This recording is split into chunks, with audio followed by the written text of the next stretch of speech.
Have you ever been told you overthink everything? Like your brain just won't shut up. If you're an ADHD woman, I bet that phrase has followed you around most of your life. And yes, sometimes our racing thoughts are overwhelming, exhausting, even paralyzing. But what if I told you that overthinking isn't always the enemy? What if instead of shutting down, we rethought overthinking? ADHD brains are naturally busy.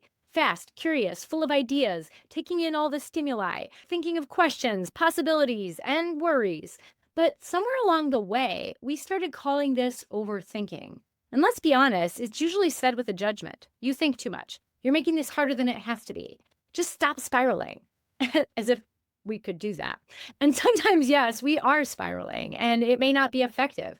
We get caught in loops. We replay mistakes. We rehearse conversations, maybe ruminating. We try to mentally prepare for every possible outcome so we don't get blindsided.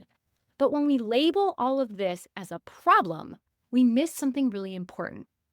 What if some of that busy mental activity is actually a gift? What if we're not just overthinking, but reflecting, sorting through emotion, processing experience, spotting patterns, exploring possibilities, or tapping into our intuitive knowing?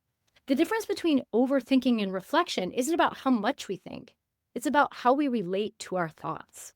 When we slow them down, when we support our nervous system and regulate, when we greet those thoughts with curiosity instead of shame, that's where the shift happens. ADHD thoughts often race because our nervous systems are dysregulated, not because we're dramatic or broken. When we're in fight or flight, the brain tries to protect us by scanning, predicting, planning, remembering, anything to stay safe. So if you've been in a loop of ruminating, second guessing, or analysis paralysis, that's not just a mindset issue, that's biology. But once we regulate through our breath, movement, rest, connection, our thoughts start to settle. And what's left behind?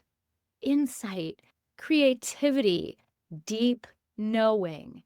This is where intentional reflection begins. I used to think I had to stop overthinking altogether. In fact, I remember going to therapy the first time in the 90s and being told to picture a stop sign anytime I had an anxious thought. But now I see my brain's busy thinking as a portal, a place I can enter with intention. And when I do, I often uncover ideas worth sharing, stories worth telling, wisdom worth trusting. So here's my reframe. Overthinking is reflection waiting for regulation. And your ability to think deeply isn't a flaw, it's a strength when it's met with care, compassion, and curiosity.